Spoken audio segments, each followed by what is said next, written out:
सरिता जी ने अपने bank engineer बेटे के लिए इंजीनियर लड़की से शादी करके लाई थी। शादी के चौथे दिन ही उसने बहू से कहा, बहू आज तो तुम सबके लिए कुछ मीठा बना दे। बहू बोली, मम्मी जी मुझे कुछ भी बनाना नहीं आता, इसलिए आप मुझे रसोई में मत भेजे ही अच्छा होगा। सरिता जी बोली, तुम्हारी माँ ने तुम्हें कुछ भी नहीं सिखाया क्या बहू? यह सुनकर बहू को गुस्सा आया, मगर गुस्से को दबाते हुए बोली, हमारे घर में नौकरों खाना बनाते हैं। मम्मी जी सरिता जी से बोली, लेकिन हमारे घर में नौकरों के हाथ का खाना नहीं खाया जाता।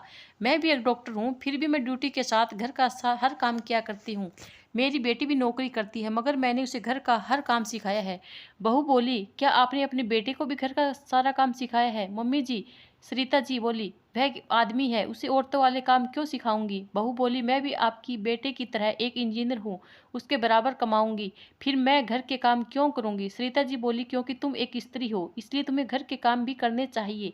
तुम्हारे ससुर भी एक डॉक्टर है, मैं भी एक डॉक्टर हूँ, मगर मैंने नौकरी के साथ साथ घर के सभी सारे काम किए हैं। तुम्हारे ससुर से मैंने कभी घर के काम नहीं करवाए। बहू धीरे से बोली, आप चाहती तो नौकरानी रख सकती थी मम्मी जी, इसे एक गरीब को रोजगार मिल जाता और आपको थोड़ी फुर्सत मिल जाती, मगर आपने कुछ पैसे बचाने के चक्कर में अपनी जिंदगी को मशीन बना लिया। सरिता जी एक डॉक्टर थी, वह बहू से बहस में कैसे हारती? वह बोली, दो रुपए बजाए तो वह काम आए आ गई। बहू बेटे को इंजीनियर बना दिया, बेटी को टीचर बना दिया, दोनों की धूमधाम से शादी कर दी। बहू बोली, फिर भी सारे पैसे खर्च नहीं हुए मम्मी जी, आपने 3-4 प्लॉट खरीद रखे हैं जिनकी कीमत करोड़ों रुपए हैं। आपके पास नकदी भी बहुत सारे पैसे होंगे। आपने कभी गाड़ी तक नहीं खरीदी, हमेशा पैदल सफर किया, सही मायने में अपनी जिंदगी को जिया ही नहीं। आप लोग जिंदगी के मजदूर हो, जिन्हें सिर्फ कमाने का ज्ञान है, जीने का जरा भी नहीं। सरिता जी बोली, मतलब हम मूर्ख हैं। बहू बोली, बुरा मत मानिए, मगर यह सच है। आप लोगों ने कंजूसी कर के पैसों और संपत्ति का ढेर लगा दिया।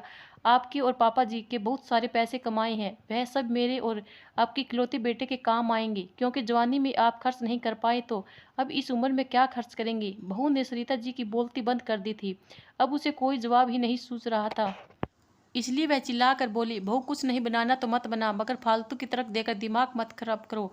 फिर सरिता जी खुद रसोई में चली गई और बहू चुपचाप अपने कमरे में जाकर मोबाइल चलाने लगी। रात को सरिता जी के पति को बहू से हुई सारी बात बताई, फिर बोली, सुनो जी, मुझे कल ही एक गाड़ी चाहिए और घर में एक नौकरानी चाहिए।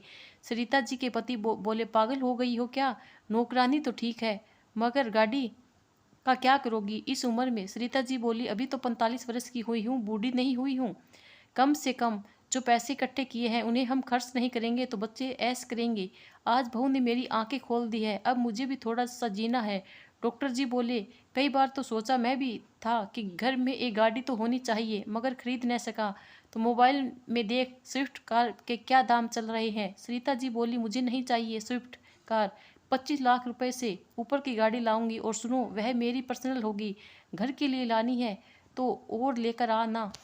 डॉक्टर की पत्नी को ऐसे देखने लगी जैसे कोई हॉरर मूवी देख रहे हूँ। बोले, सनक गई क्या? सरिता जी बोली, सनकी नहीं हूँ, जाग गई हूँ ड्यूटी और घर के काम में, और उसकी सारी उम्र गुजार दी, अब थोड़ा सी जीना चाहती हूँ। डॉक्टर जी कुछ बोल नहीं, मगर मन ही मन अपनी इंजीनियर बहू को कोस रहे थे। दोस्तों, आज की बहू ऐसी ही होती है। ये वीडियो कैसी लगी कमेंट करके जरूर बताना, और हमारे चैनल को लाइक शेयर और सब्सक्राइब जरूर करना। धन्यवाद।